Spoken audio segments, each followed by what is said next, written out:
Hello there. First thing, a couple of quick notes here. I'm trying to up the production value of these a little bit. So first thing is I got a couple of equipment items. First off, a microphone so that I hope you can hear me a little bit better. Also, I got a tripod so I don't have any of those.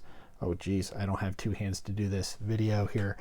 And so hopefully that'll help and make these a little bit more fun, a little easier to watch.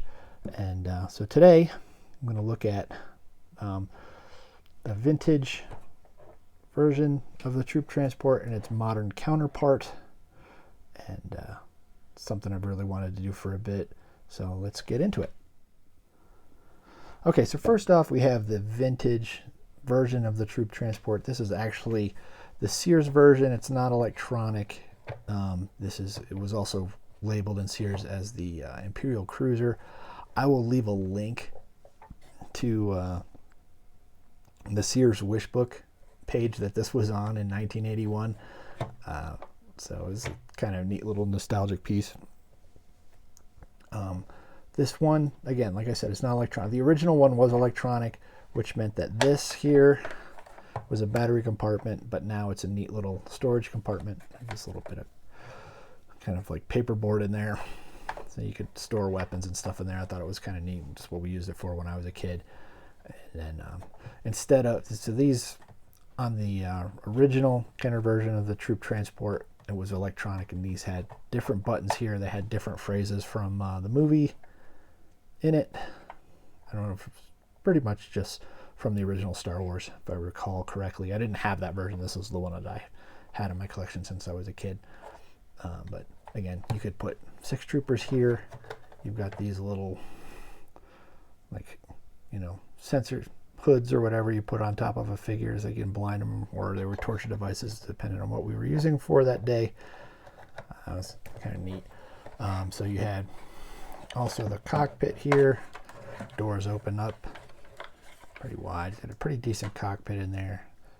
You can see there's some little controls and stuff in there.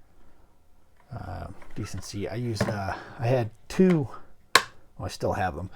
2 Death Squad commanders I used to drive this around, and I'd put whatever troopers I had in the back. And also the back opened up. You could put stuff in there. It is usually where you put the droids. That's what we used it for, but you could put just about anything in there. Try and stuff a mini rig in there or something. I don't remember. I don't think they'd quite fit, but whatever you wanted to put in there. Again, pretty decent detail on this. Engine looks on the back. You got some different molded in pieces here, like electromechanical pieces. A lot of decals on it. Some of these decals are not really holding the test of time, but they're still on there, so that's pretty impressive. And then at the bottom here, you have the 3 wheels for it to roll across. So it's supposed to look like it's hovering, but pretty decent for its day. And it was a lot of fun. It was a great little toy to have. Definitely filled out the Imperial arsenal. And now let's take a look at its vintage collection modern update. Okay, so here's the modern version of it. And I mean, if you're going to update a vintage vehicle for the modern line, this is the way to do it. I mean, this thing is just absolutely fantastic with the detailing in it. Now, I'll admit, I mean, it's about $70 on Hasbro Pulse, still available. So it is pretty pricey. I think I saw it for $50 on Amazon if you wanted to look for it there, if you don't have it. But, for me, honestly, the retail price, it's a bit pricey, but I think it's worth it for the amount of work they put into this. But that's just my opinion. But I mean, just look at this, looking around. So you have the opening, the holders for 6 figures. And if you remember right, from here, I'll show you from Disney Plus there. If you look, there's these open up. All 3 are supposed to open up. On this one, it's only the first one. It's kind of a minor gripe, but not a huge deal. I mean, but I thought it was kind of cool. One other thing I did notice the other day when I was doing a rewatch of The Mandalorian, getting ready for season 2, is that this cannon is a little different. It's a little more rounded on the TV version, but again, I'm not really a complaint, just something I noticed. I thought it was kind of interesting. But again, okay, so this, like I said, it spins around 360, and this goes up and down a little bit. Same thing on the other, on the vintage version. It was that little radar dish thing. You could spin it and it would turn.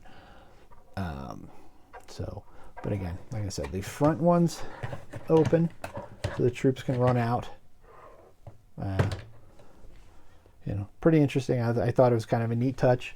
Not nearly necessarily. It was neat. It was in the show, but if they didn't do that on the toy, it wouldn't have been that big a deal. But I like that they added it. You also have this hatch on the top for someone to pop out, a gunner perhaps. And what's kind of neat is, okay, before I do that, I'll show you. So on the other one, the back opens for storage. Again, you have that. And I mean, we'll get to the detail in there in a little bit. But man, that is just fantastic looking. And we'll look, even on the top here, you've got like all this electromechanical looking details they put in there, vents and whatnot. I think it's just great. So again, one other thing that this does is that, again, the top pops off, and again, look at this detail where you have all this mechanical looking stuff, vents, and just really cool details that they added to this. I mean, even the top, I mean, it's just a nice weathering on it, different panels and stuff molded into that. Okay, so inside, again, I mean, as far as a military vehicle, it's very utilitarian. I love it. You know, you got the details on the floor grating there, but you also have these jump seats that can be folded down to put troopers on. I do sit a couple troopers back here just for display. I don't have any on them right now, but again, the 4 of the 6 fold down. That's really cool. I mean, it's just a neat thing, and the detail on these is just fantastic. You've got a rifle rack here. There's even a small window into the cockpit. I think it's kind of a nice touch. But again, I mean, just look at the detail on this thing. It's amazing. And then, so let's look at the cockpit. So you got, again, a couple little cans on the front. I thought it was a nice touch. Again, it was on the episode, on the one you see in episode 7. Opens up again. I mean, just one sticker on the door here, and then they have, again, more detail. And it's like a little, like, locking lever there. That's kind of nice touch. There's one on the other side as well, pretty much the same thing. It's kind of a pain to get the troopers in and out of the front. I have an extra tank driver and a tank commander that I have piloting this. I didn't really know who else I could put into this, and but they got, you know, they got the steering yoke here, which is cool. It moves around a bit. Again, just a lot of really good details in there to see, you know. They just really did a top-notch job on this. So, again, so I just did that. And then to look at the bottom, I mean, even on the underneath here, you have like, looks like, you know, like the repulsor lifts here.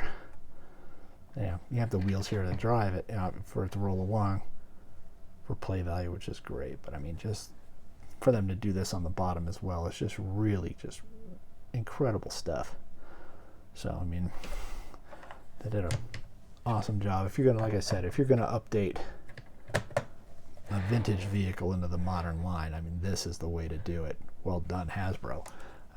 And now looking up here, so we have this in the season 2 trailer.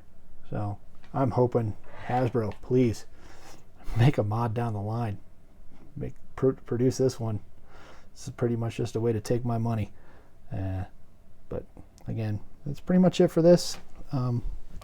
Thanks a lot for watching. If you like it, great. Leave a comment, and have a great day.